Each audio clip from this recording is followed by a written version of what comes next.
Good evening, everybody. Welcome to this episode. This episode we're going to be talking about tonight is the Board of Education and how do we fix our education system. My name is Daniel Jackson, coming live to you from somewhere in Columbia County. All right.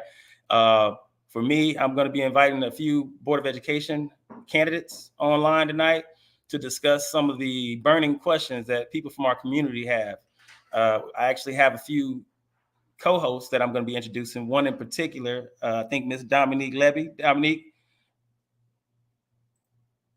what's going on, Dominique? How you doing tonight? Good. How are you? I'm awesome. Go ahead and introduce yourself to the crowd. Okay. So my name is Dominique. Like Mr. Jackson said, I am 27 years old. I graduated from Valdosta State University with a Bachelor's of Arts in International Political Science and a minor in African American Studies.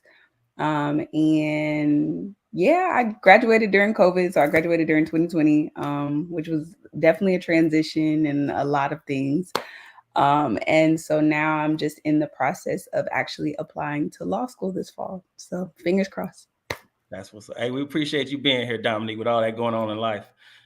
So Dominique's gonna be helping us ask the candidates some questions tonight, right? Because the whole purpose of this particular discussion is so that the viewers walk away with an appreciation for the makeup of the current school system and the things that we can do as community members to assist these particular elected officials and then also officials throughout the school system with improving upon. All right.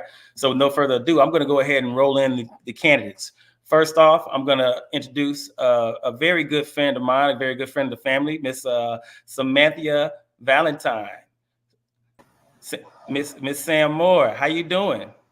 Good. How are you doing this evening? I'm doing good. Look, so we're going to pop this up just to let y'all know who Miss Sam is. This is Miss Valentine. Valentine for Board of Education. This is the district. She's actually running for District 10. That is a super district, y'all. So if y'all look at those districts up there, those are all the schools that she represents. Now, Sam, I know that you actually live amongst the people that you're trying to represent. Is there anything you want to say about the schools or anything like that? Well, I just want to say, first off, that we're all in this together.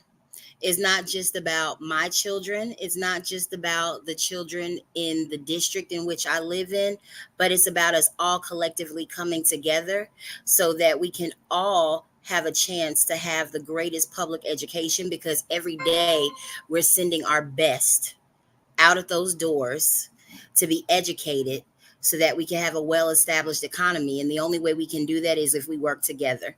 So it's not just about mine, it's about yours, as well as the neighboring districts, because we all have to collectively work together. Okay, thank you for making the time to be here. I know how busy it is the campaign, Sam, so we truly appreciate you. All right, next up, we're gonna roll in Dr. Oni Poe. Dr. Poe, how you doing, ma'am? I'm well, Daniel. How are you? Thank you for having me. Hey, thank you for being here. Like I said, I know how busy it is for y'all candidates, so we're gonna go ahead and pop up this graphic right here to let y'all know who Dr. Poe is. Right, I know her personally. Really be moving around the community doing some great things. But this is the district that she is running for, District 8. All right, those schools that you see on that particular slide. Those are the schools that she's trying to impact and make a change in. Of course, the entire education system, but this is where she's going to try to make her footprint. So, Dr. Poe, is there anything you want to say to the parents and the viewers out there? Yeah, I want to reiterate what's on the graphic that you put up, and that is we are the future of education. Whatever happens regarding education from this moment forward is up to us. Us as parents, us as community members, us as supporters, us as a community, we are the future of education. So I am a candidate for the local school board. Education is my platform, period, not just specifically for this campaign, but just what I stand for. Because our students, our children, they need us. Like Samantha said, they are our future. And it's up to us to create the future that is going to benefit them and us collectively as community members. Thank you for having me on tonight. I'm looking forward to the conversation. Absolutely. All right. And last but not least, we're going to roll in Mr. Christopher Mullins. Chris, what's going on, sir? Not much. How y'all doing? Hey, awesome, man. Appreciate you being here. Like I said, I know how busy y'all are. Popping up the graphic for for Chris. This is District 5, y'all. You see those schools? Those are the schools that Mr. Mullins is trying to represent. He's actually ran a few times before, right? This man right here be in the community, y'all. When I tell you he's in the community, he's moving around, he's doing the work. So you can contact him at those particular things down at the bottom of the slide, those particular contact information. Chris, is there anything that you want to say to the audience? Yes, one, I just want to say happy HBCU week. If y'all can't tell, I got on my Rattler stuff. I graduated from the #1 HBCU at one point in time, Florida A&M University, with a bachelor's in political science. So I just want to give a shout out to every FAMU out there. And plus, I was in the March 100 too, so I got on my 100 jacket. But I just want to say, on my platform, it's our voice, our children, and our future. We have to make sure that our voice is being heard. We have to make sure that we have to have somebody who's going to represent our children, who's going to have regard. We also have to make sure with that person being in that spot that they're going to have regard for our children's future education and what's going on in our community. And so with that being said, I'm just asking any and everybody out there to elect me, because I want to help be that voice for the community and work on our children's education. Okay. Hey, we truly appreciate you being here, Chris, and we appreciate you always looking out for the youngins. And I appreciate you highlighting the HBCU, because I got a few HBCU people sitting over here looking at us right now. What's going on, Jada and Z? Go ahead and mute yourselves. We're good. Okay, so I'm gonna let y'all introduce yourselves really quick, fast, because we had y'all backstage, but I want y'all to introduce yourselves to the crowd before we jump into these questions. Go ahead and tell everybody who y'all are. My name is Jada Mason. I am a junior attending at Payne College. I'm 20 years old. I major in sociology, criminology, and I minor in business management. Hey, I'm Zashari Holloway. I'm 21 years old. I'm currently a sophomore here at Payne College, and I major in business management. Oh, well, look, thank y'all for being here. I know y'all got a busy schedule too, all that schoolwork going on. So look, we got everybody here. All right, it's time to have a conversation. So we're going to go ahead and jump into it, because I want everybody that is viewing this to really get something out of these questions we're going to ask tonight. So first and foremost, I think it's very important that we level set and we explain to everyone what the K through 12 education system hierarchy looks like, right? And when I say hierarchy, I'm explaining, or I would like for us to explain to everybody, what do all the levels of the K through 12 education system look like as far as how we contribute back to it, right? So this particular graphic I'm going to have pop up right now. Yeah, this particular graphic showcases different levels of the K through 12 education hierarchy. And so for me, I really want the people at home to fully understand how all of these things tie into one another. So I'm going to lean on my subject matter experts, my candidates, to go ahead and weigh in on this. Well, Daniel, and I'm going to say this, I just want to say I do disagree with this, because a part of being the voice of the community, the parents in the community are always at the top. So how the structure should flow, it should be the parents and community, the board of education, the superintendents, the principals, then the teachers, and everybody else underneath. Because we have to remember that in everything that the community controls and is the voice that should be driving what the board of education does. Okay, because and so I've read a little bit about this. Thank you for saying that, Chris. Because the Board of Education says they set the rules, right? But they also serve as advocates. So what you're saying is the parents and community, they have to be engaged with the Board of Education members, because what they do is they feed the Board of Education members the things or their concerns, and that's how you would shape the policies and budgets and all that good thing, right? Yes, correct. Because the board should always be advocating for what the community needs and what the community is looking for, as well as making the policies that fit for the school system and for our children and for everybody in it. Okay. And we can't do that without the parents, being that voice and being engaged. Okay. So question for my candidates. Is there anything in particular that is not working right now with that hierarchy in Richmond County? Because I know we have other counties. We have 159 counties across the state that each have their own Board of Education. They each have their own hierarchy. But from y'all experience, what's some of the things within that hierarchy that y'all would like to see as far as people collaborating better? Daniel, well, I would like to just go ahead, Samantha. I was just going to say, although we do want parents to be at the top. We also need to take the time to educate parents so that they are aware of what the state and federal oversight is. You know, the state education department, what does that look like at the state level? And where is the parent priority in place at the state, as well as helping them to understand what the federal guidelines are. But there are several ways parents can be involved in that structure, but we need to make sure there's a warm invite, an open invitation, as well as them having leadership roles in introducing the parents to the stakeholders that play a critical role, and how they influence the school board decisions. So I think if parents were more informed on where is my place, it starts with that warm welcome. And it starts also with the first place they have firsthand experience, and that's when they walk their child into that school building. That is where it needs to be set so that they know their place is at the board at all times. So definitely, from a school board member perspective, yes, we want the parent voice, but we also need to take the time to educate the parents and the community on how they can actually make a difference and be involved. Okay, I agree with that. Dr. Poe, you wanted to chime in? Yeah, similar to what Valentine is saying. Anytime I think of a hierarchy, I think of levels of responsibility, not necessarily just level of authority. And so when I look at the hierarchy and I see the Board of Education at the top, you know, I think about that in terms of level of responsibility to the students, because they are the body that is, you know, making policies and that sort of thing. But when I see another thing about a hierarchy, I think about what happens if that is not vertical, but it's horizontal, right? That's just the way my brain process. If it's horizontal, then that means that every entity on that hierarchy is an integral part of it. And once all of those dynamics, all of those different pieces that are on the hierarchy are working together in collaboration and in tandem, then we have a stronger support system. So anytime I see a hierarchy, I don't necessarily think about it from the top down, unless I'm thinking about that in terms of responsibility. Let's turn that thing sideways and link those links. The parents are just as important as the Board of Education, but the level of responsibility and the type of responsibility is different. Right. Okay. I No. agree. That's my take on the hierarchy. And Daniel, if I may, Mr. Jackson, if I may, I just want to agree with both of them, and I love how y'all put that. That was so very well put. But I just want to also add, because I know you're about to say, what kind of disagreement do you have with how that is?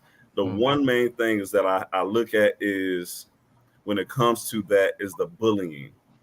And what I mean by that is that I think that when Ms. Valentine said, and I love how she so eloquently put it, is that when we are talking, we have to have an inviting spirit and an inviting presence about ourselves, because nobody will come to you. Nobody will understand if you always grumpy, mean, and bullying. And I mean, bullying just doesn't start with our kids. Bullying starts at higher levels. And I think that as adults, we have to start representing what we want our school system to be like. And if we're bullying at the school board level, or if we're bullying our parents and saying, you know, nasty things or doing nasty things, our kids it's going to trickle down. And I think that's the thing that we have to be mindful of when we are at that level. And I thank you for saying, you know, really saying that, Ms. Valentine and Dr. Poe. Yeah. So I'm glad that we're all on one accord with that, right? Because I really like the mind state of leveling things out, right? Where everybody's working in tandem, because we're talking about this complex education system. And I'm going to show a graphic right now that showcases the public school system versus the private school system versus, when I say school system, I'm sorry, public schools versus charter schools versus private schools, right? Now, within a county can have all three of these types of schools, right? So what you're saying is very important, because I have a lot of conversations with like Sam. I know we talk about what's going on at the state level and how that kind of drives what we're able to do here at the local level, right? Especially at the public schools, right? Public schools, if you look at this graphic here, you see that it's funded by the public, right? Tax dollars go up, they come back down, and of course, when that happens, there is red tape, there is bureaucracy, right? Things have to be done a certain way, because it's done it right. It's being dictated by the state level. You look at your charter schools, and Dr. Poe, we were just talking about this, right? it offers a different aspect of teaching that it could be beneficial to some students, right? And then you look at the private school, and there's a big argument out there about private schools and how they're being funded, right? Because they usually private schools are just funded by private money, right? Private companies or individuals. But now you have a voucher system that kind of takes funding away from the public school system when that child transfers. So all that being said, the structure of everything right now, as you all see it within Georgia and at the county level, what will be your concerns with that, right? Is it something that is working right now, or is there a recommendation that you all would have as to how we could probably improve? I guess I would say that really doesn't bother me so much, because I know we look at the public, charter, and private.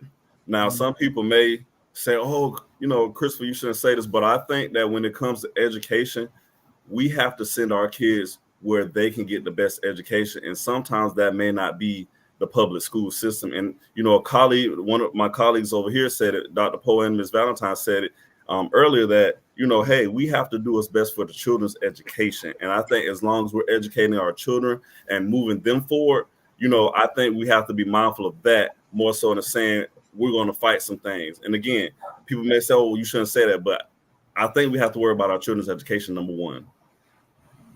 Yeah. Okay. Anybody else want to weigh in?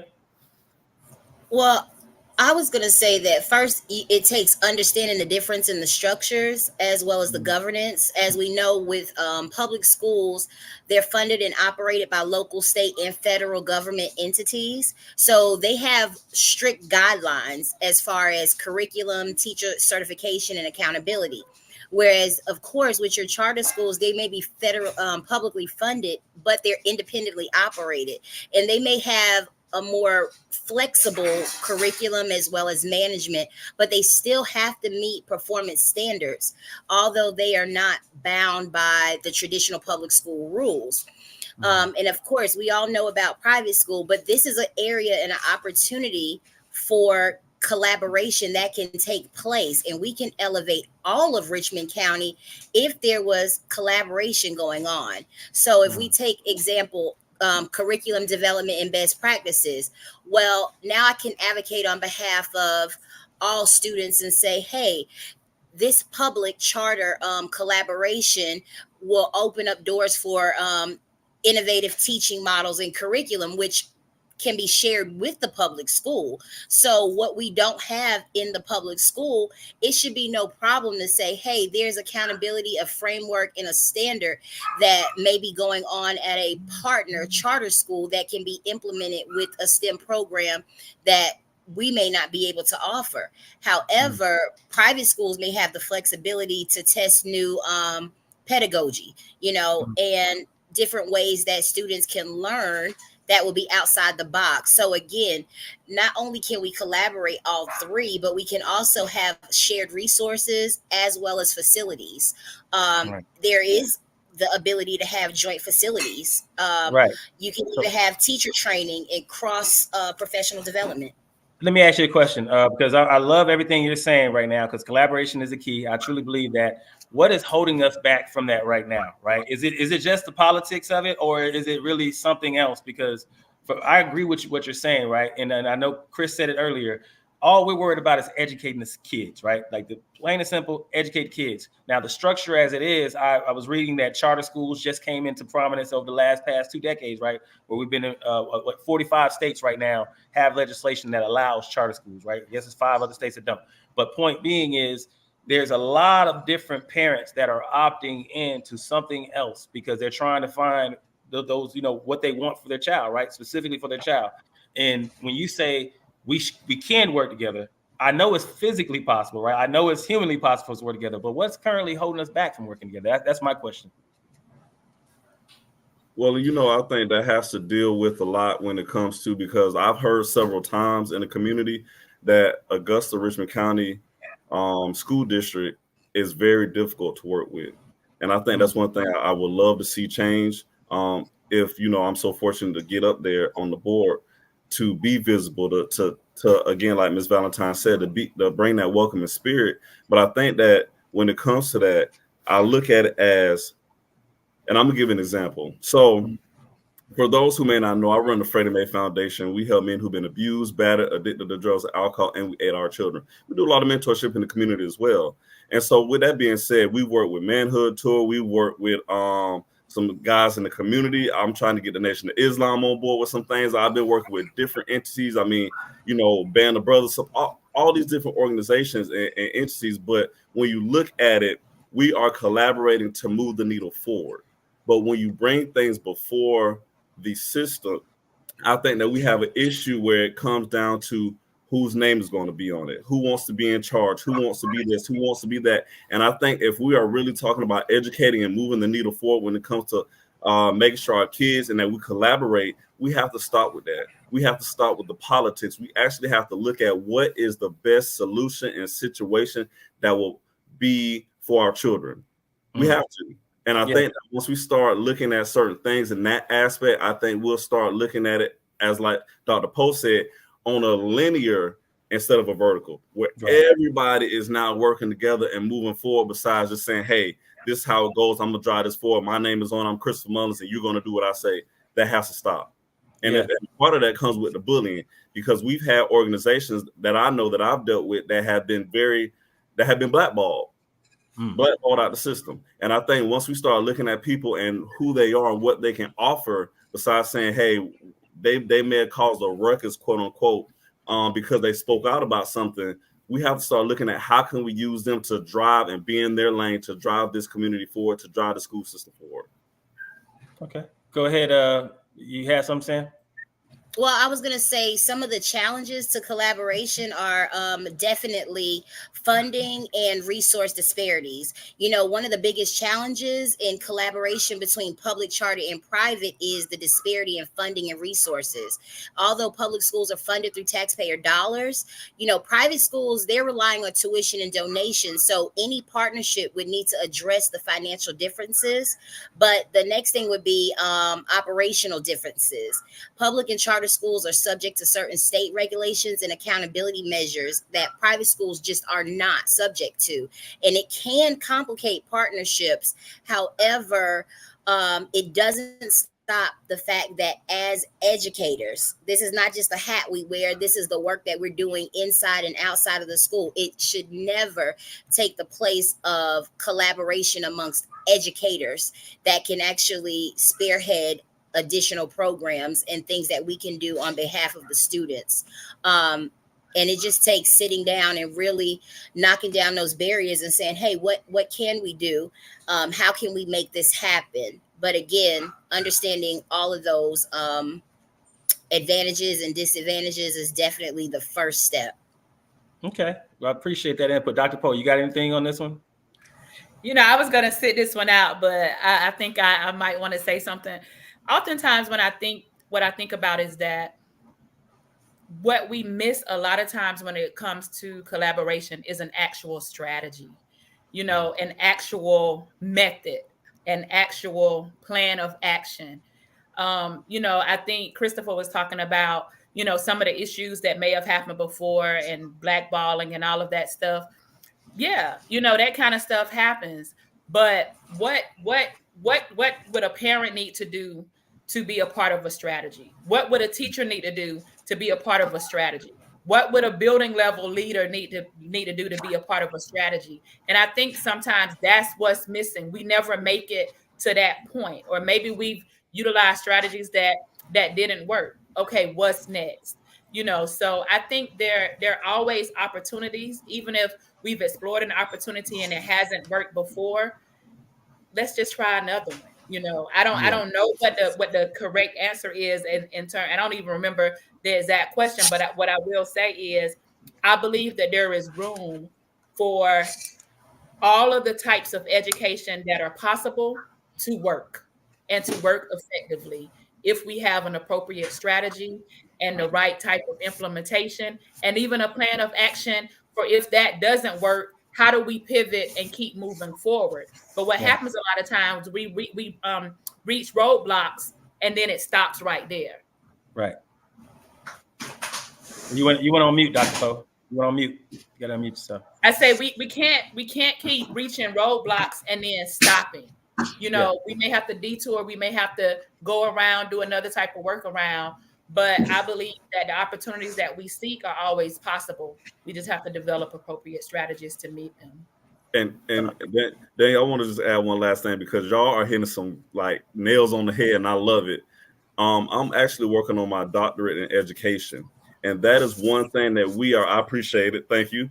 That is one thing we're actually discussing in my doctoral class, is how to be able to get the community back involved and engaged when it comes to collaborating with different schools, making sure that everything is moving forward. Because like Dr. Poe said, when you have the community collaborating with the schools, you see a total difference in how kids and the structure of things are, because kids will now see that, oh my gosh, I have Dr. So-and-so over here who's from my community. I have this person from the community, and giving people roles to say, hey, we want to move the community forward. Let's collaborate with the community. And that's part about being the voice, making sure that we are implementing our community into the school system. Okay. So now that's perfect. So this is a perfect segue to the next question. But what I want to do first, because Chris, you talked about bullying. Sam, you talked about the fact that we need more funding resources, right, to answer some of those questions. And Dr. Poe, you basically said the strategy portion of it. We really need to have that strategy. So I want to take that same energy. First and foremost, I want to ask Dominique, Jada, and Z, is there anything, questions that y'all have that are on the tip of y'all minds that y'all want to ask the candidates at this point in time so far? If not, it's fine. I will move on. I don't hear anything yet. Yeah, I have just like a couple follow-up questions based on what everybody said. My first one is directed to Christopher, I believe. You were saying that we needed to focus more on, like educating our children, and so that kind of sparked something in me. And so I typed in on Google just the literacy rates in Georgia and of students. And I see the levels are saying that 40% of students, and this is below fourth grade. So 40% of students below fourth grade read on a basic level. 70% of low income fourth graders read at a basic level. And then the 40% is below the basic level. So I guess my question to you is, one, are we educating our children properly? And what would you suggest in gearing that to focusing on educating our children better? Because the numbers don't lie. Well, thank you for that question. That is a phenomenal question, because I was hoping somebody was going to ask that. So again, I'm working on my doctorate in education, and that was one thing that we were talking about, diversity, trends, and inclusion in my class studies. One thing that I realized, and I'm gonna say this, in the state of Georgia, we have 60% of our fourth graders who are not reading on grade level. Now, that is a lot. Now, with that being said, I was talking with somebody about this, because I noticed that in the Western region, that some schools in the United States have switched to a curriculum, have thrown out the curriculum that we have now and switched to an inclusion curriculum, meaning that they talk about things such as empathy, apathy, basic comprehension, certain things of that nature. Even when it comes to diversity, that we include everybody. Because one thing that they said, and that I paid attention to in my studies in my doctoral degree, is that we're not inclusive. And we always say it's just black and white. Well, it's not just black and white. We have Hispanics, we have Indians, we have Vietnamese people in our community, we have Koreans, we have Arabic individuals. We have an array of people that we're missing because we're not teaching inclusion. And once we talk about inclusion with everybody and getting everybody engaged in the system when it comes to our students, that's what we talk about and moving forward. Because again, when we look at this system, we're not including everybody. We're teaching from a Eurocentric type standard, meaning we're teaching Euro, basically from the European style of teaching. We're not teaching about, not just African American history. We're not teaching about Hispanic history, which is Happy Hispanic Month, Heritage Month. We're not teaching about Arabic history, because this way, once we teach about inclusion, it will break down the barriers of, oh, I thought that Arabic people were like this, or I thought Black folks were like this, or I thought, Native Americans like that.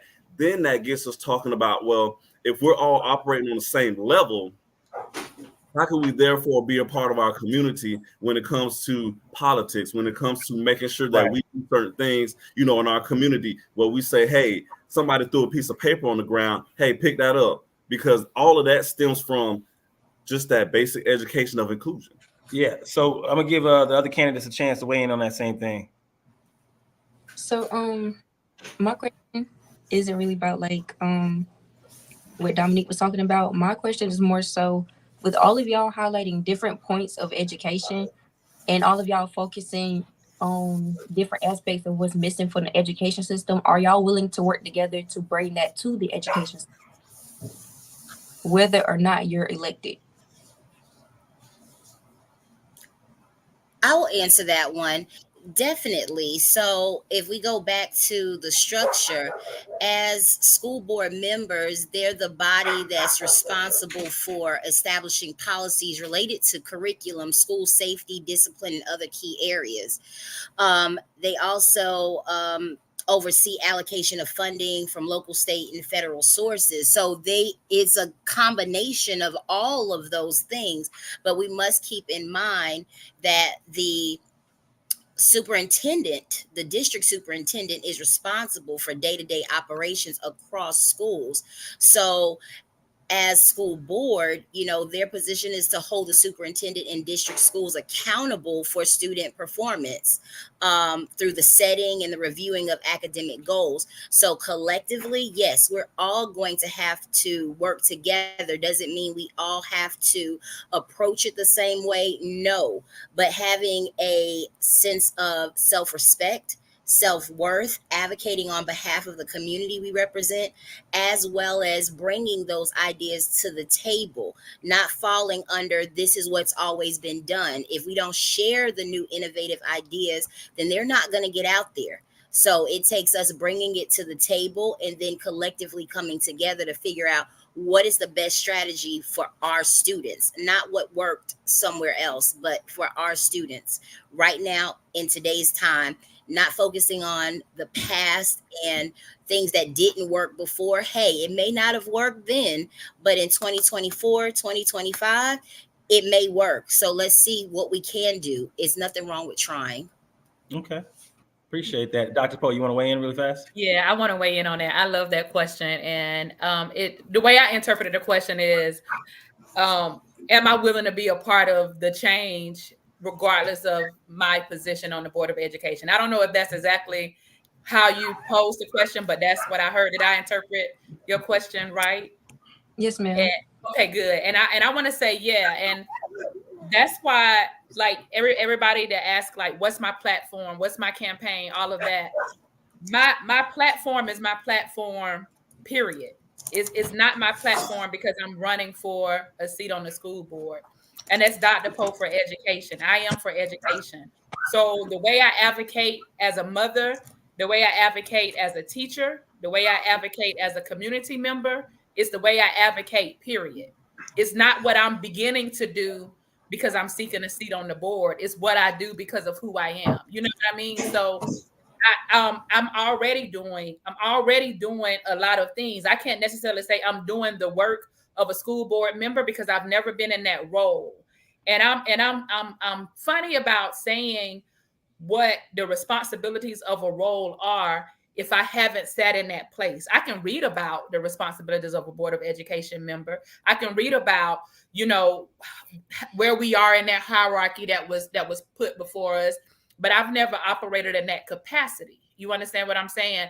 But I have operated as a person who uses my voice to speak up about what I believe in. And what I believe in is education for all, equity in education, and safety in education, and a whole bunch of other things.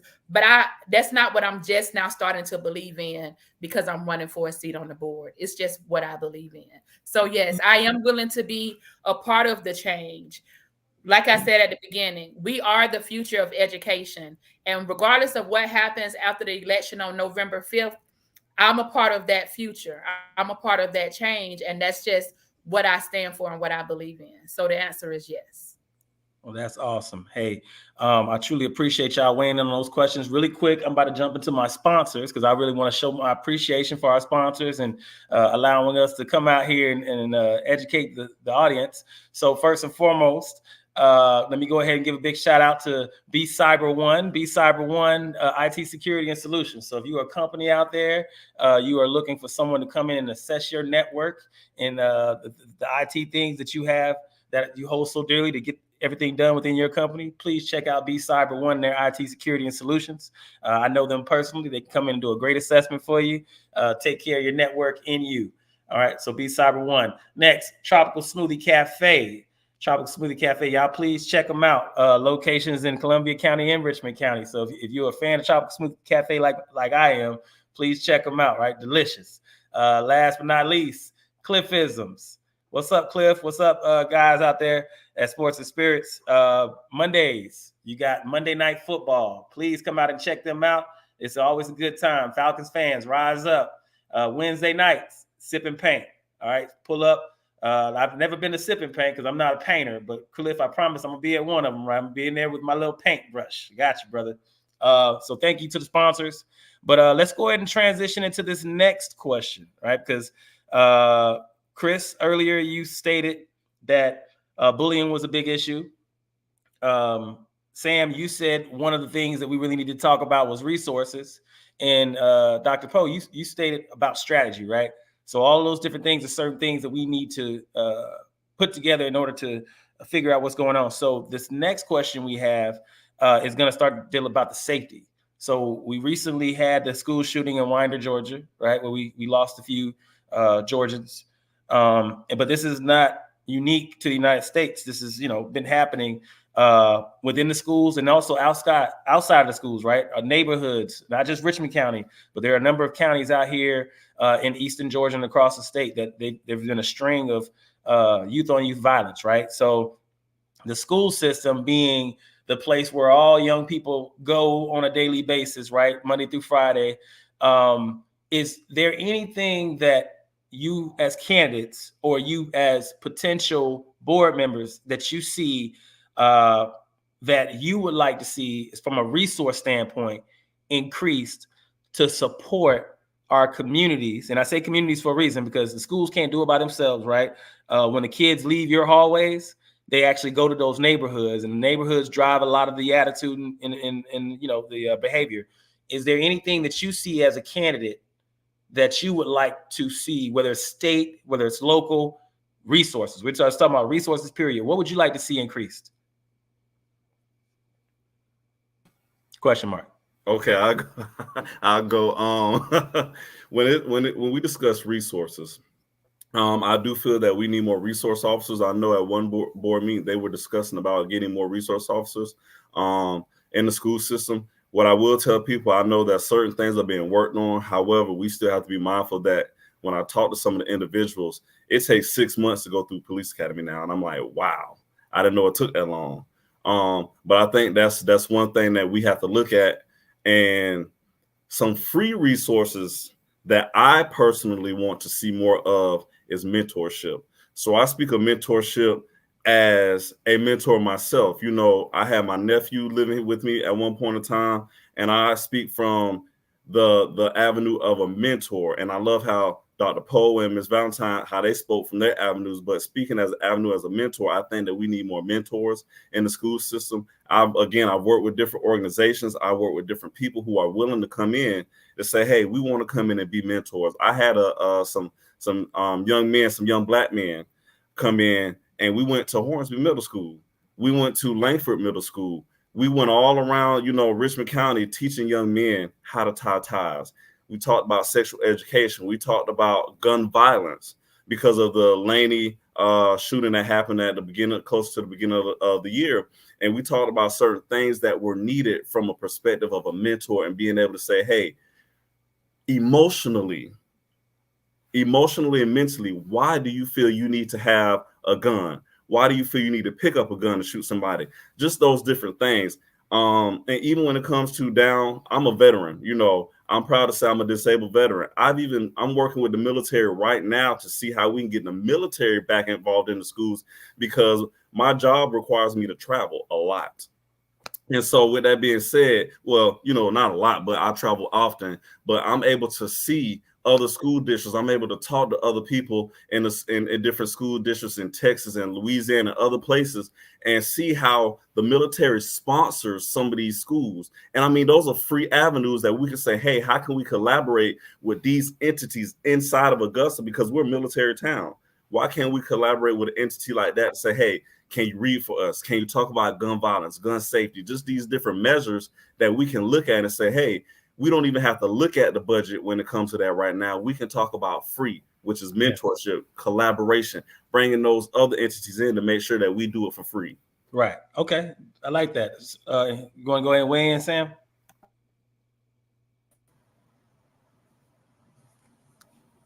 Or Dr. Pope? Look, I thought my mic was off, but I was going to say, there are a lot of things that our school system is currently doing. So when we talk about safety, a lot of people don't understand how our school system actually works with local government to improve infrastructures so that our students have just safety controls as far as sidewalks, crosswalks, things that make just transportation to school safer. So one of the things I would definitely say is implementation of mental health and counseling services. We definitely need to make sure we have trauma-informed care. If training is available, we can partner with other agencies to find out if they are willing to come in and not only do training for staff, but students as well as the community. We do offer, because as a prior educator, we have behavioral intervention programs like PBIS and different things like that, but we really need to look at the programs that are already in place and where funding is being allocated and say, what are the programs we have in place? Are they actually working? But nevertheless, it's something that we have to talk about. Mental health and trauma is something that has to be addressed, and we can even offer on-site crisis counselors. Those are things that can be put in place. But going back to what Mr. Mullins said, we also definitely need to make sure the community is engaged, especially with anti-bullying and peer support programs. We can also establish peer mediation programs where we train the students because, again, these are our future leaders. But we all can take part in anti-bullying campaigns, cyberbullying prevention. But again, it takes collaboration with our community partners and bringing in that engagement, even from our local law enforcement officers, having parents and the community engage in safety committees, and parents and community resource officers coming together for the health and wellness of our students as well. Okay. I like that. Dr. Poe, what you got over there? Ditto. Ditto. Yeah, I'm gonna say ditto. Yeah, I literally was thinking about what Chris and Samantha both said. I think that number one, I think that I'm glad to hear us talking about the root cause. So a lot of times people want to go directly into, what do we do with the students who are causing the violence and that sort of thing. But what is leading them to become violent? And so I think that the ways that we address that are the ways that was mentioned earlier, through the mental health supports, through strengthening community partnerships and engagement, and bringing people into the school to provide those resources, such as the trauma-informed care. And I know personally that there are a lot of resources related to mental health because I have traveled the state personally, conducting workshops at a variety of different schools. And much of that is funded through either Mental Health America of Georgia, the National Alliance of Mental Illness, but we have a mental health and awareness training program through the Georgia Department of Education. So I don't know if it's widely known, but every school can get free training. You can have QPR training, that's question, persuade, refer. You can have mental health first aid training. You can have Mental Health America have trainings that are called outreach wellness learning. So there are a variety of resources that we can bring into our schools that are free, that we don't have to spend any extra, we don't have to allocate any extra dollars for it. All the only thing that has to happen is somebody request the trainer to come in and do that. And that's just one aspect of it. I love what Ms. Valentine spoke about, the peer mediation, and I believe both of them talk about the engagement with law enforcement. I think that those type of partnerships and bringing law enforcement in is good, and I think that we should bring them in a way that's non-threatening, because the reality is a lot of our students have negative relationships with law enforcement, and if we can change that narrative so that law enforcement and law officers are seen as supporters and partners, and not just people who are arresting the students when they're bad, and just change that dynamic, I think that would be an avenue that we can explore also. And one more thing I want to say about safety, and it's not often addressed, but it's something that is very important for me. I think that safety goes beyond just physical safety.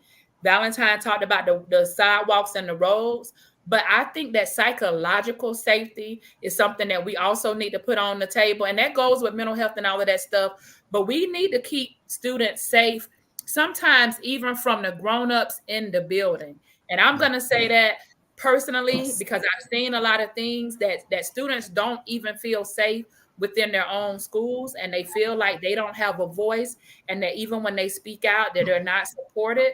So safety is not just physical safety. There are a lot of ways that we need to keep our children safe, and I believe that we can do that without allocating a lot of funding towards it. Thank you for that, Dr. Poe, because I think that really culminated exactly what these other two candidates have been saying as well. Y'all are definitely on the right page, in my opinion. Now, what I want to do is just give everybody a deeper appreciation for what we're talking about. So I want to showcase this budget that we pulled directly from the Board of Education website, the RCSS website. And if you can see it at home, please look at this. This kind of will give you appreciation for where funding comes from right now to support the Richmond County school system. So when we start to talk about increasing resources, we're talking about increasing one of these lines, right? So if the further you dig into education, you start to realize that the teachers need funding for certifications and things of that nature, right? You also talking about what Dr. Ani or Dr. Poe was just saying, you need to be able to hire qualified people, right? Because the salaries are competitive when it comes to teachers wherever you go, right? So I think this is the perfect segue into the millage question, because this has been a hot topic for the past few weeks out on social media. And we wanted to ask this question, being connected to what we see right now. You have the resources that we just showcased, and all of that is being spent, right? I know that for a fact. Everything we just saw dollar-wise is being spent somewhere. But I think what you were saying earlier, Ms. Valentine, was that there is a need for increased resources, right, to be able to answer more resource officers or mentorship programs, or you could have just, the free resources. So this millage rate, though, I'm going to pop up this quick little snapshot to kind of showcase what it looks like when you get an assessment from your county, right? Everybody sees this on your screen. If you look at that middle column, you see the millage rate. This is what we're referring to when we say millage rate. Now, you can find more information on the millage, this millage rate on the RCDOE website at that link below. It actually explains why recently the millage rate changed. And that has a lot to do with the funding that is needed to support the school system. So I'm going to go ahead and take a step back and allow our candidates to kind of weigh in on this. My question becomes, one, go ahead and kind of help everybody understand a little bit more why the millage rate is there, what it does, but then also how should we get more how should we get more dollars, right? Because we're getting federal, we're getting state, and we're getting local. How should we go about infusing more dollars into the school system to ensure that we have those additional services, whether it be resource officers or it be additional resources like mentorship programs or even performing arts and fine arts. So I'm going to pause right there. Candidates, y'all go ahead and win.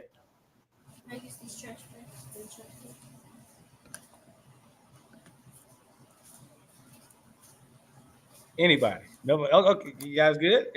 Nobody wants to jump in on that one. I don't want to talk about necessarily the millage rate, but I kind of want to like piggyback kind of off of it. So I can't remember who said it, but somebody said we need to get to the root of the issues. I think that was Dr. Poe. I believe it was Dr. Poe. Yes. She was saying that we needed to get to the root of the issues. And so looking at like the glimpse of the budget sheet I saw, and then like I said, I still don't really know what the millage rate is, but I see dollar signs and I see numbers.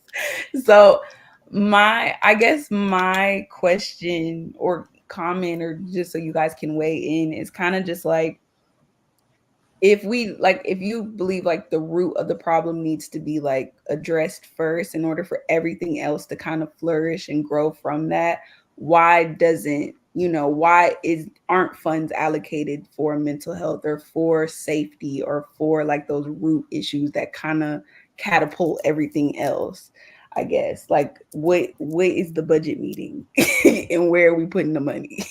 Like, I guess that's my question. Like, when you're in a budget meeting, and I know you guys are running, so you probably maybe not have been in a budget meeting before, but going into those budget meetings, why aren't those funds allocated to mental health? Why are they allocated to things like sports or stuff that really doesn't matter for the health and wellness of a child?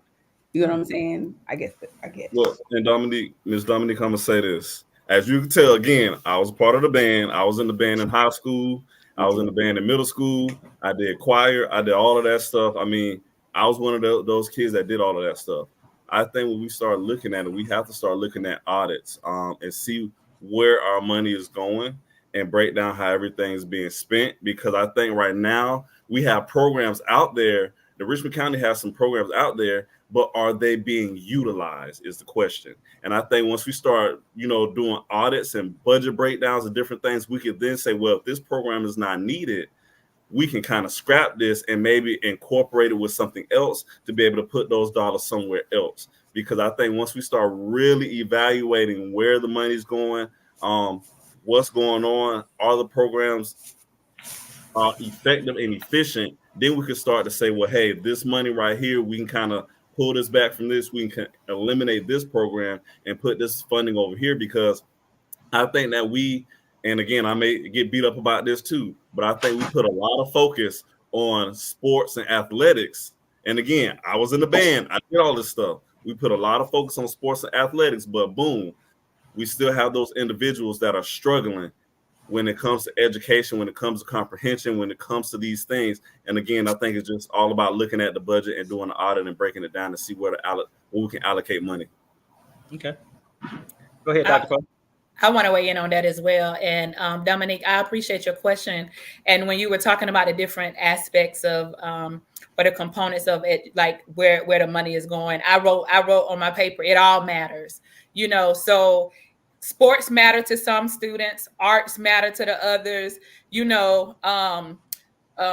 drama, it all matters. And so I can't I can't directly speak about the budget because I'm not knowledgeable enough to speak about the budget. But what I do know about budgets and what I do know about resources is a lot of time, and this is an opinion, this is not necessarily Richmond County budget. I want to make that clear because I don't know enough about it to speak about it. But a lot of times we can improve budgeting just by transferring, like everything doesn't have to cost a dollar amount. You know what I'm saying? There are different ways that we can bring some of the resources that we need into our system without the school system spending more money. Like I said, when I talked about the mental health supports, we can bring that in. We don't necessarily have to spend more money to do that. Samantha and I are both certified peer specialist parents. So there's a whole peer support movement going on in the state where funding is being generated for it. It may not be coming from the school system, but the school system could tap into that resource and bring in support structures from other areas that will free up some of the money that may be spent on those areas already. And I don't know where the money is going, but what I do know is a lot of times there's this notion that we don't have enough money. Maybe it's because we're spending money where we don't have to spend money, and we can allocate differently and see what we really do need it for. The same way you budget at the house. But again, that's an opinion-based thought. It's not necessarily based on how monies are being allocated right now, because I don't know. But I do believe in doing all types of assessment, and Chris, you used a better word for it. I can't remember what word you audit. That's the word.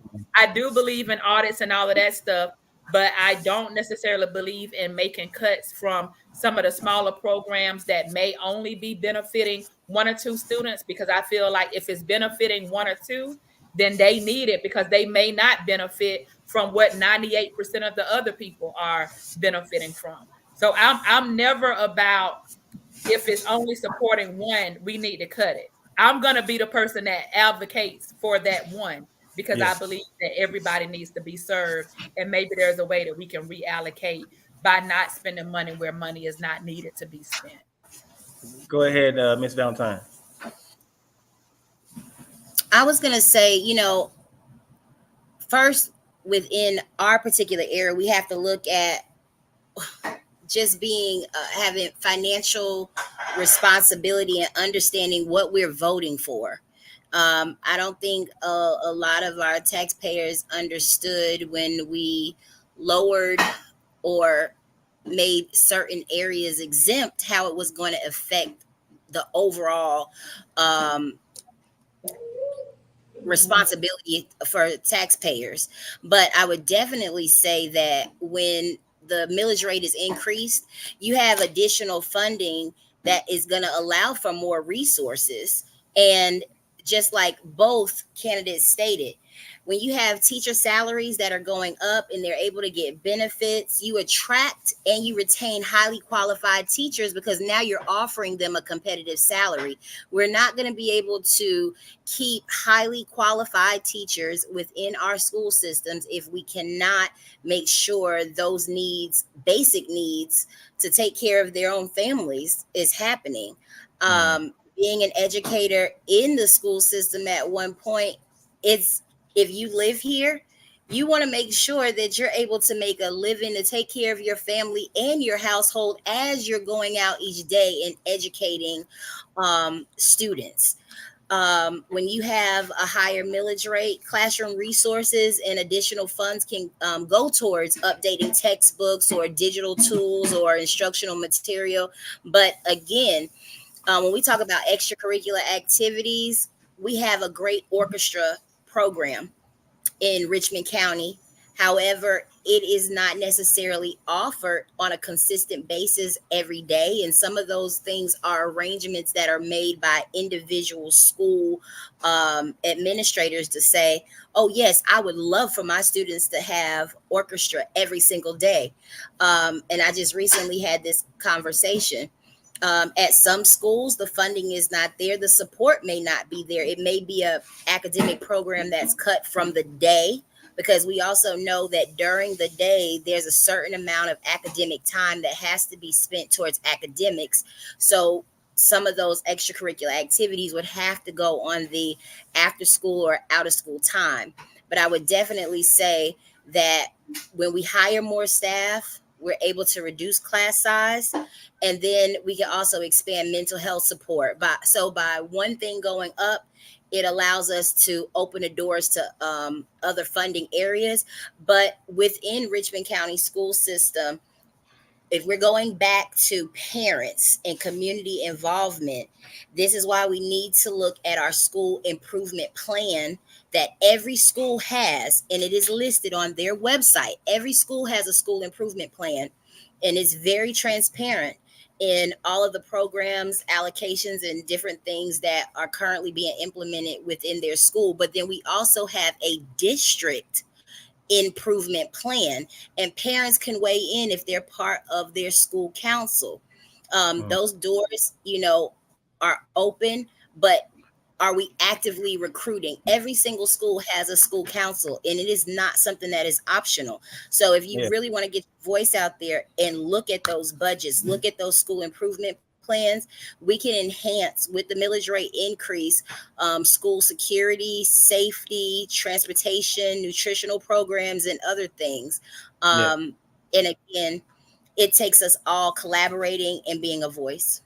Yeah, so I definitely like that, and I want to continue on that. But let me go ahead and jump to exactly what you said earlier. You talked about elections. I want to highlight this before it gets too late.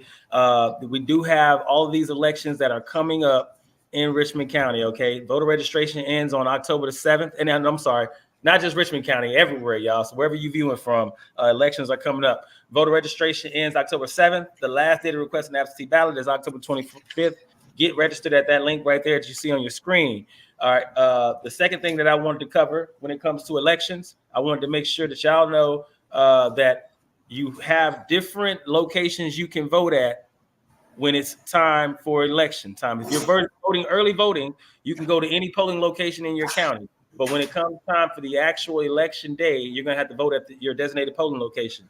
The graphic that you see up there in front of you right now showcases the last election turnout for these three particular seats that we're talking about within Richmond County. All right. So at the very top, you have the last turnout for District 5. That's the district that call him a doctor. He's talking about getting his honorary doctorate. Mr. Christopher Williams, he's running for District 5. If you look in your bottom left corner down there, you see that's District 8. That was the last turnout for District 8, and that's Dr. Poe. In the super district down in the bottom right, District 10, that is Dr.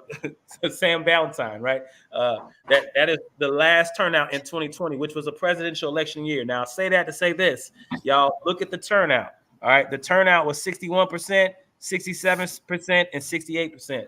Leaves a lot to be desired, especially if you are a person living in Richmond County, a citizen living in Richmond County, and you care about your education system. That should be a lot higher, right? That turnout should be a lot higher. So I'm going to point that out. But before we get too late, I'm just going to say one more time, shout out to my sponsor, B-Cyber1. If you need some IT security, give a holler to my folks. They will take care of your network. Tropical Smoothie Cafe, delicious. All right. Big shout out for y'all supporting this cause and this conversation. And Cliffisms, Monday Night Football, Pain Sip. Y'all please pull up, Southside. All right. So we are over our 1 hour egality time, but I really wanted to let y'all, let's do an open conversation real quick, because Sam said something so important at the end that I need my candidates to weigh in on, right? Because I brought it up earlier and I said, hey, what would you like to see improved? And Sam rattled off a bunch of stuff. She said nutrition. And she said, right, like she was going down this list of things that if when the millage rate is increased, right? Because I talk to people about this all the time. The government, the money that we get from taxes and whatever else we bring in, whether it's trade or what have you, it does not always satisfy the needs of the county or the municipality, right? So with that, these candidates are basically nodding their heads saying, hey, we can improve our schools if we had better nutrition, right? Which means you would actually have to increase that funding line for nutrition right now, right? So going back to that, let's specifically point out some of the things that our Richmond County specifically is lacking that y'all want to highlight to say, hey, our kids need this. Because at the end of the day, I know security is one. I'm highlighting that off rip. I want more security, right? As a parent, all schools across the nation should have better security, right? Military-wise, we call them sensitive items in the military, right? We have sensitive items that we have to protect and we have to account for. These are sensitive items, those kids. So you can't, there's something else in the budget that is going over those kids right now and their safety. So that's just my tidbit, but I want to hear more about what else is like going on in Richmond County. What else are our kids, what else do they not have? Y'all go ahead and talk to me. From my own personal experience, I do know that like sometimes transportation can be a problem, or like the communication of when a bus driver may be out, so they need a substitute bus driver. That isn't always communicated to the kids, and the kids can miss their bus, not get home when they're supposed to, and then you leave the parents worried. How can we fix that? So if I may answer this one, because I'm a former bus driver for the Richmond County school system. I don't want to say I speak for all bus drivers, but you know, one thing that I say when I was a bus driver that we did not have was the pay, of course, and then we didn't have the support. I think that when we start talking about what can we do to bring in more bus drivers, have the pay and support, a simple thank you could go a long way. One thing that the drivers we all collaborated on and talked about was like, hey, we never saw the visibility of any board member come out there and say, hey, what's going on out here? What is the issue? What's the problem? How can we be of service? Because like Ms. Valentine said, as a board member, they incorporate, they come up with the policies. It is the superintendent to go and execute those policies. However, when it comes to knowing problems, it is always for me as a former president for the Richmond County library system. I always went around to every branch, which we have six branches in the library system. I always went around to every branch to speak to people, so they know that I'm here, so they know that if anything arises, I'm here to talk. We always talk about chain of command, but it's just knowing, hey, we have an issue out here. We not only have pay issues, we have a lack of drive. We want more training because people want that training to be able to be better, bus drivers, and communication. Because sometimes when I was driving, we didn't even get a communication about, hey, school was ending early or something happened where it was a hurricane coming. We didn't even get the communication, and so those things we have to see too. Okay, go ahead, Dr. Poe, Sam. Either or, go ahead. Well, one of the things that I definitely was thinking about was we have a lot of challenges, but we can't address challenges without first acknowledging the good. We have some extraordinary educators that are hitting the ground every day doing great things, and we can't harp on all the bad unless we acknowledge the great things. We have students that are graduating at the top of their class. We have educators that are gaining additional certifications and are going on to speak. But in the role of a board member, they have the ability to advocate for policies and resources and programs that align with the needs of students, parents, and educators. And there are some challenges, but it's nothing that we can't overcome. Currently, some of the challenges in Richmond County School are low academic performance, but that's only in the standardized testing score or possibly some pocketed areas of the graduation rate. But are those gaps closing? In certain areas there are, but there's always room for improvement. So one of the ways that a board member can impact that is looking at the curriculum and instruction and making sure that we're focusing on those core areas, which brings me to even areas like our CTAE program and having a point of contact to find out if there is a problem or a student is falling behind or there are other areas. Is that accountability and transparency there where we can say, hey, who is the direct contact in our student services department that can help me with this? But that means we have to have, our district has to have clear goals, and we have to review those metrics regularly. Another area definitely that we talk about is teacher shortage and retention. We are retaining teachers, but we also want to make sure while you're in the classroom, am I providing hope for you to stay there? Am I providing a way for you to bring your passion to the forefront, or is it just about these test scores? You know, competitive teacher salary, professional development, just like Mr. Mullins referred to, but then workplace support. Teacher burnout is real. We need mental health support for our educators, and we also need to offer additional planning time. And then, of course, it brings us to our technology and digital access. Right now, we're not too far from one of the greatest technology infrastructures that millions of dollars went to.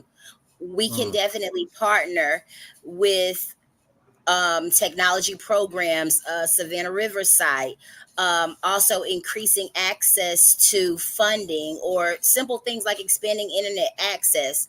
And I'll go back to what I started with, mental health and counseling services. We do have a challenge in that area because we do lack counselors, psychologists, social workers to meet the mental health needs of our students. And this is a critical area for our students and educators and those that are working in the school system. It's real. Anxiety, depression, trauma, bullying, and behavior. All of those things are real for every single person that comes into contact with our children.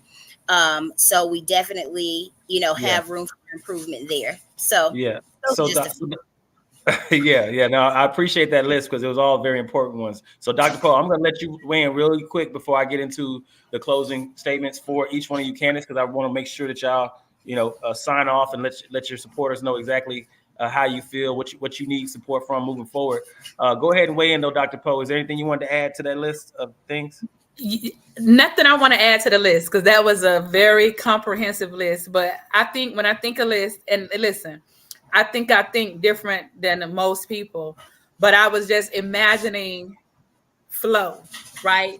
In order for anything to have proper flow, you have to remove the resistance. You have to remove the barriers that prevent flow from happening.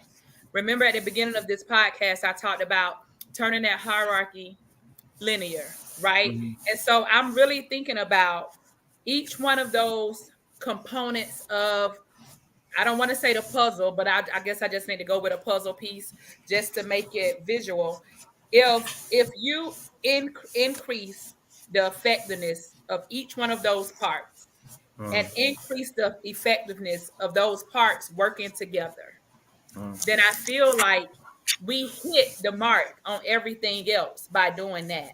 When we equip the parents to do what the parents need to do for the school system, when we give the teachers what they need to be well so that they can show up to work every day and to have the resources and the support that they need to adequately educate our students, and we have a plan for what we're going to do with those that are not meeting the mark, instead of passing them on, giving them the interventions and the strategies that they need to get to where they need to be. When we have the buses rolling on time with a fully staffed operational system, I think we complicate things too much, and it doesn't have to be complicated.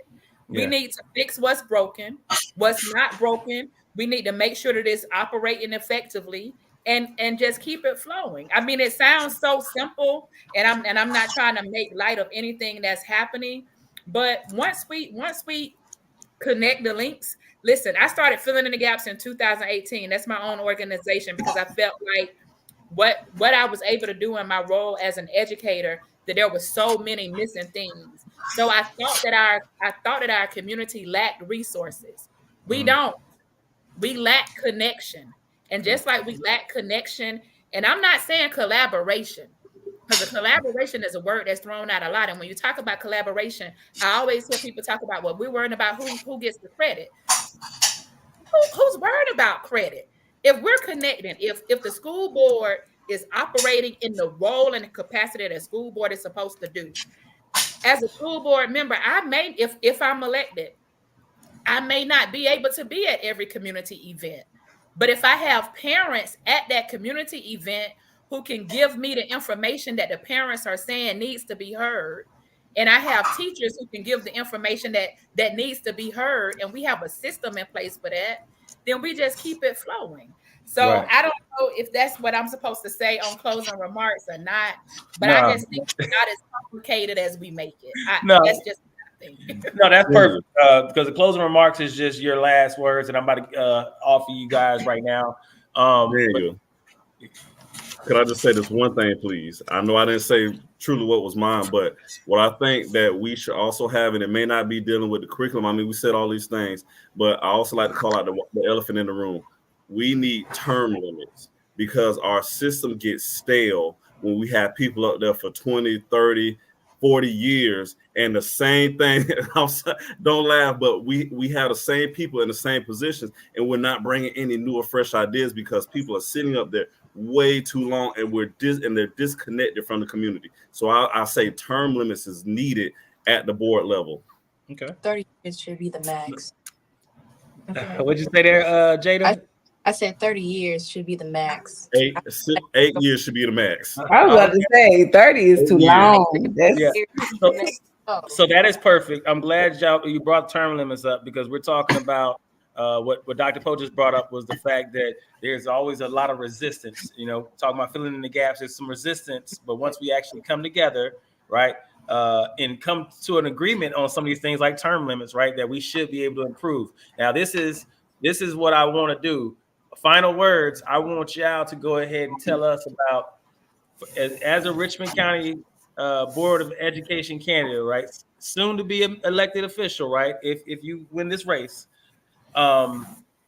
what can people expect from you moving forward for the future, right? Because I heard Samantha Valentine, Sam, you hit something that I want everybody to understand. Richmond County is sitting in the shadows of Fort Eisenhower, which is the cyber center of excellence for the United States Army, which means you have a huge federal resource, right? And then you talked about the Georgia Cyber Center, right? You talk about all these different resources we have around us. And then you talk about the fact that we have a shortage in Georgia of healthcare professionals. We have a shortage of cyber professionals. So there's a lot of trades that are not being properly manned right now because, right, that we don't have enough people. So with that, closing words for each one of you candidates. What can the people of Richmond County expect moving forward from you to prepare kids for the future? Final words. Each candidate, y'all, whoever wants to start. Matter of fact, Chris, you start. I was gonna let the ladies go first, but I appreciate it because I went first every time. Go ahead, Chris. What can we expect from you? One thing that we can that I hope everybody can expect and that I'm going to maintain is visibility. Again, I believe that visibility means a lot. I go to the parents, I go to the principals, I go to the teachers, and I say, hey, who is your representative? A lot of them say, I don't know. So how can we properly initiate or say what's going on in our school system and get our problems out, our supplications out, if we're not talking to the right people and we have trust in those board members and seeing them and actually knowing that they're there, on top of being accountable. I want to be held accountable for what's going on and what's not going on, because at the end of the day, the people will elect us there. The people will elect us there. They can simply put us out if we're not doing our job. And I want to also say, and this may be off a little topic, but we also have to look at what everybody brings to the table and their experience and what they have done in the past. Have they been a team player? Have they been in the community? Have they actually collaborated to bring forth more collaboration with the school system? And that's something I can say I truly can bring as a former president of the Richmond County Public Library System, as a former bus driver, as a doctoral student, and as somebody who's working on, who's about to get an honorary doctorate in humanities for the work I've done in the community. And again, I appreciate that, but I just want to say I want everybody to expect humbleness and just being approachable. Being approachable. And again, I just ask everybody to go out there and vote, please. Just get out there and vote, because local elections matter. Awesome. We truly appreciate you being here on the show, sir. Sam, Miss Valentine, you want to go ahead? Yes, I'll keep it short and sweet. I'm just here to let you know, if I'm elected, you can expect me to be a relentless advocate for our children's futures. I'm going to prioritize their academic success, and I'm going to ensure that our teachers are supported and bring innovative programs that prepare students for a rapidly changing world. I'm going to make sure that one of the priority areas that I am able to address is safety, mental health, and access to technology. And I will work collaboratively to create a learning environment where every student can thrive. I want you to know, when we fight, we win together. And I'll fight for equitable resources, community involvement, and the well-being of every child in our schools. So I encourage you to get out, vote, and know who's fighting for you and your children's future. Hey, Miss Valentine, I appreciate you being here, and I appreciate those words. All right, I'm getting some thumbs up and head nods from the other candidates and from the co-hosts, so we truly appreciate that. All right, y'all make sure District 10, y'all see it. Go ahead, Dr. Poe, what you got? I had something all cute, and I was just gonna say, I'm not new to this. I'm true to this, but I feel like that's just don't summarize it after listening to Chris and Valentine. But honestly, what you can expect from me if I'm elected is the same thing that I'm giving now. The same energy, the same passion, the same commitment. I say all the time, I am the one and only. So nothing changes. My commitment doesn't change. My feet on the ground in the community doesn't change. My voice for advocacy, my voice for speaking out for what's right, asking questions of the people who I'm here to serve, none of that changes. I'm doing it already. So I don't want to say that if I'm elected, this is what I'm going to begin to do.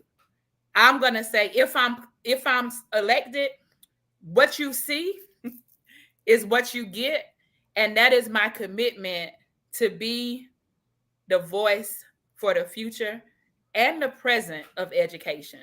I'm not new to this, but I am certainly true to this, and I encourage all of you to get out and vote. That is what we have the power to do.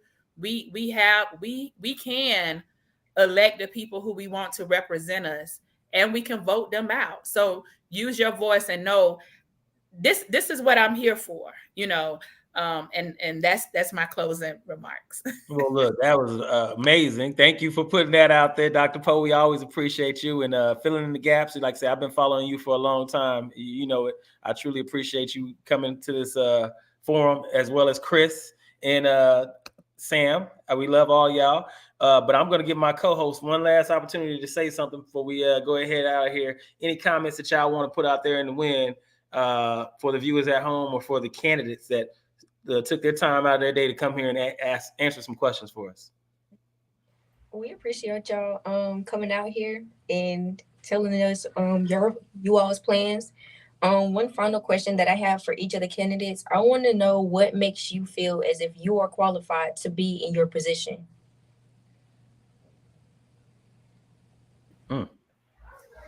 Period. I don't have a question. I was gonna say thank y'all. That's it. I just want to say thank you. Yeah. I just want. I want y'all to answer the question too, but I just want to say, like, I appreciate y'all. I really do. I don't think y'all understand how important it is for, like, people to actually sit down with people that are younger and trying to figure it out right now, like, and actually sit there and be patient with us and actually, like, let us ask questions without being judged and let us, go back and forth a little bit, a little tit for tat, because it really does, like, open our minds to, like, okay, I could be in these spaces. So I really do appreciate y'all, but I do want to hear the answer to the question. Yeah. I want to say something to you, Dominique. If we don't empower and inspire the younger generation, who's gonna lead us? Amen. Who's gonna lead us? We would be remiss if we don't make space for the younger generation to glean from the knowledge that we have, because we don't know all the answers. I said one time, we can't plan for the world that we had. We have to plan for the world that we're living in and the world of the future that we're moving into. And you all have a better glimpse of that future than what we do. So I would much rather lead with the wisdom and the knowledge that comes from the younger generation. I have been an educator. I am a parent.